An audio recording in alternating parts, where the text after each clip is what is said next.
Чолпонбай Тилебердиев атындагы номер 2 жалпы билим берүү инновациялык мектебинин 7 классы класс жетекчиси Шарипова Элиза Мусабековна Касым Тыныстановдун 120 жылдыгына арналат.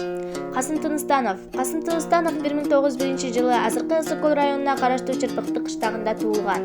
Кыргыз тил илиминин негиздөөчүсү, азыркы кыргыз адабиятына негиз салгандардын бири. Акын, драматург, агартуучу, коомдук ишмер, журналист, биринчи кыргыз профессору.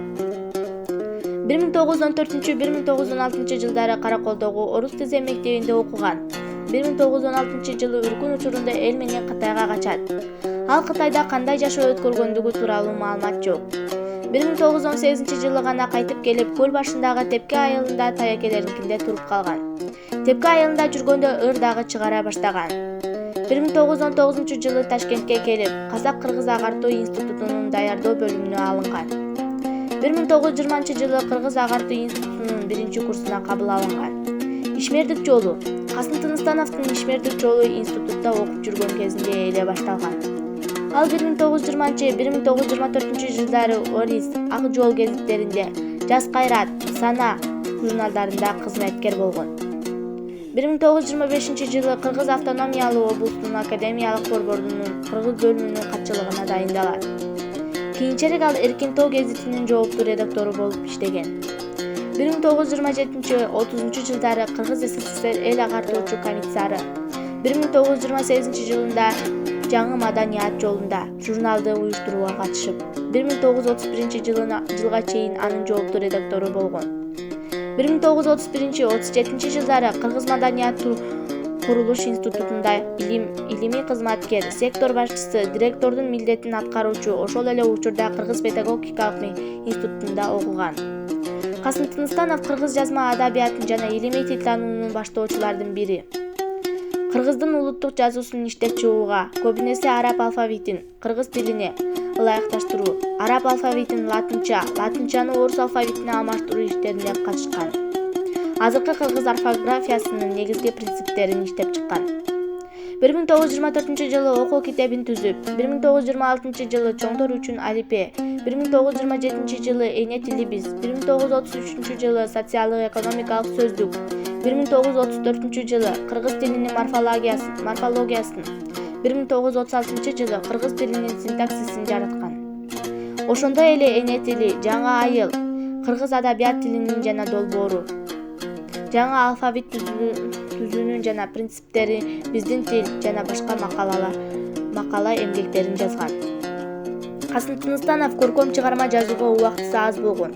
Ошондой болсо дагы Ташкентте окуп жүргөндө Орис, Жаңы Орис гезиттеринде бир нече казакча ырлары жарык көргөн. Анын биринчи өз эне тилинде жазылган ыры Ала тоо 1922 жылы жазылган. Ал поэзия менен гана эмес, проза менен дагы алектенип, Жас кайрат журналынын 4 санына Мариям менен көл боюнда деген көлөмдүү аңгемеси Келгин деген ат менен жарыкка чыккан. 1925 жылы Москвадан чыккан Касым ырларынын жыйнагы акындын 1919-1924 жылдары жазылган бардык ырларынан куралган.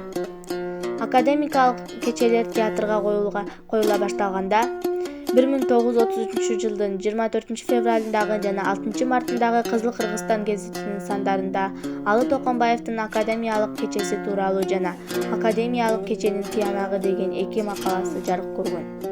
Бул макалаларда Касымга карата сындар айтылган. Касым Тыныстановду улутчул, панисламизм, пантүркизм идеяларына сугарылган деп, анын Касым ырлар жыйнагы академиялык кечелер чыгармаларынын мазмунуна карап гана күнөөлөбөстөн, жаш кезинде алаш ордочулар менен идеялаш болгон деп дагы күнөө коюшкан. 1937 жылы Москвадан чакыртылып, эч себепсиз партиядан чыгарылып 1 августта камалган.